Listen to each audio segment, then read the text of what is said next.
Simoni Petro na wanafunzi wengine 6 sasa wamekaa mbele ya moto wa makaa. Wapo hapa kwenye ufukwe wa bahari ya Galilaya. Nafikiri Petro anajikausha baada ya kuogelea hadi ufukweni kufuatia ule muujiza wa kuvua samaki. Chakula hiki cha asubuhi kilichoandaliwa na Yesu mwenyewe cha samaki na mkate ni njia ya Bwana ya kuwarejesha hawa watu kwenye huduma. Sasa Petro angeweza kudhani kwa kawaida kwamba Bwana asingeweza tena kuwa na nia ya kumtumia. Lakini baada ya kifungua kinywa, mazungumzo kati yao yatafanyika, na kwa kweli si kitu kingine bali ni ufunuo mzuri wa jinsi Bwana anavyotumia mioyo iliyovunjika na watu waliovunjika kwa utukufu wake. Hii itakuwa ni urejesho wa maisha yaliyovunjika. Hivyo tutafuata simulizi hili kama Yohana alivyoandika katika sura ya 21 sasa hapa kwenye mstari 15. Walipomaliza kifungua kinywa, Yesu akamwambia Simoni Petro, Simoni mwana wa Yohana, je, wanipenda kuliko hawa? Akamjibu, ndiyo Bwana, unajua kwamba nakupenda. Kwa njia, usikose kuona mabadiliko ya jina hapa. Yesu hasemi Simoni Petro, bali Simoni mwana wa Yohana, kana kwamba anasema, nilikupa jina Petro pale nyuma, unakumbuka? Linamaanisha jiwe dogo. Hilo lilimaanisha ungekuwa imara na thabiti. Naam, ulidhani tayari uko hivyo. Lakini Petro, ulinikana pale uwanjani mbele ya, unajua, wasichana watumishi waliokukabili. Kwa hiyo, hebu tuachane na ile sehemu ya jiwe dogo kwenye jina lako na turudi kwenye msingi. Simoni mwana wa Yohana, je, wanipenda? Na Petro akajibu, Bwana, wewe wajua kwamba nakupenda. Sasa watafsiri hawakubaliani wote kuhusu umuhimu wa maneno mawili tofauti ya Kigiriki yaliyotumika hapa katika mazungumzo haya. Yote yametafsiriwa katika Biblia zetu za Kiingereza kwa neno upendo. Sasa wengine wanasema ni tofauti tu ya mtindo wa uandishi, haina umuhimu mkubwa sana. Vema, mimi binafsi naamini Yohana alijua hasa alichokuwa akifanya katika kuandika habari hii, na Roho wa Mungu kupitia kwake huchukua uangalifu wa pekee kuiandika sawasawa. Unaona, neno la upendo ambalo Yesu anatumia ni agapao. Huu ni upendo wenye nguvu, usio na kushindwa, mwaminifu, uliojitolea. Na neno Petro anajibu nalo ni phileo. Hilo ndilo neno la urafiki wa joto na upendo. Tutaambiwa baadaye kwamba mazungumzo haya yanamhuzunisha Petro, na zaidi ya uwezekano ni kwa sababu Yesu alimuuliza swali lile lile mara 3, akiakisi kwa njia kumkana mara 3 kwa Petro Yesu. Kujiamini huko kote Petro alikuwa ametangaza katika chumba cha juu, basi ngoja niwaambie, hayo yote yamekwisha sasa. Uzoefu, kushindwa kumeiondoa kabisa ndani yake. Na nataka ujue kwamba Bwana atamvunja zaidi. Ngoja nikuambie, Bwana hatumii vyombo vyenye kiburi. Anatafuta vyombo vilivyovunjika, vilivyopondeka, vyenye moyo wa toba. Sasa huenda umeona kwamba Yesu haulizi tu, je, unanipenda? Anauliza hapa, je, unanipenda kuliko hawa? Sasa hawa ni akina nani? Kitu ambacho Yesu anazungumza kuhusu biashara ya Petro ya uvuvi. Je, unanipenda zaidi ya biashara hiyo? Wengine wanafikiri ni marejeleo ya upendo wa Petro kwa marafiki na familia yake. Je, unanipenda mimi kuliko wao? Mimi ninaamini binafsi hapa kwamba Yesu analiunganisha swali hili nyuma na yale mazungumzo ya awali ya chumba cha juu ambapo Petro alikuwa amejigamba, hata wajapoanguka wote, mimi sitaanguka. Hiyo ndiyo Marko saa 14 na madakika 29. Kimsingi anasema, Bwana nakupenda wewe kuliko wanafunzi hawa wote. Naam, sasa Yesu anauliza, Simoni mwana wa Yohana, je, wewe wanipenda mimi kuliko watu hawa wengine? Ni kana kwamba Petro anakiri sasa, Bwana, mimi siwezi kusema hivyo tena kama nilivyokuwa nikifanya au kama nilivyofikiri ningeweza. Mimi nina mapenzi motomoto kwako kama rafiki yangu, lakini si upendo mwaminifu uliojitolea. Kisha Yesu anamshangaza Petro, nina hakika. Lo, si kwa karipio la kibinafsi, bali kwa tume ya kibinafsi.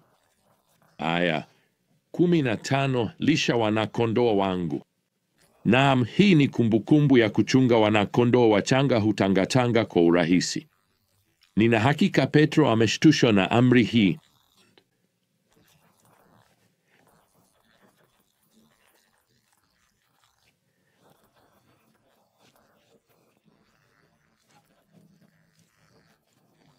Na tena Petro anajibu kwa ufanisi, Bwana, mimi fileo wewe.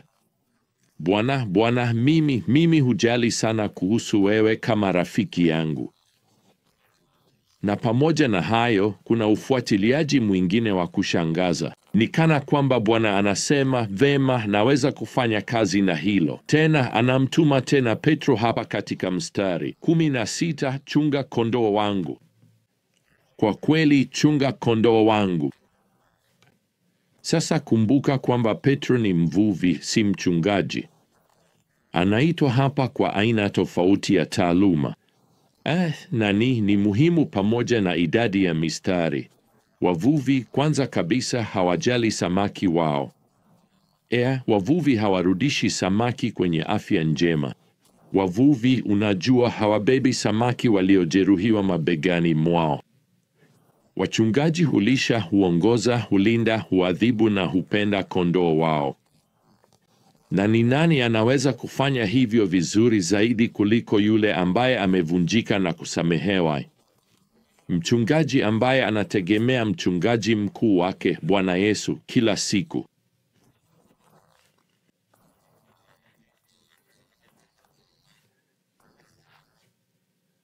Sasa Petro ana huzuni hapa kwa sababu hii ni mara ya tatu Yesu anamuuliza na anamwambia, Bwana, unajua kila kitu. Unajua kwamba nakupenda. Sasa katika swali hili la tatu, Yesu anabadilisha neno lake la upendo. Anatumia neno la Petro. Ni kana kwamba mchungaji mwema anainama kwa neema hadi kiwango cha mwanakondoo wake aliyevunjika moyo hapa.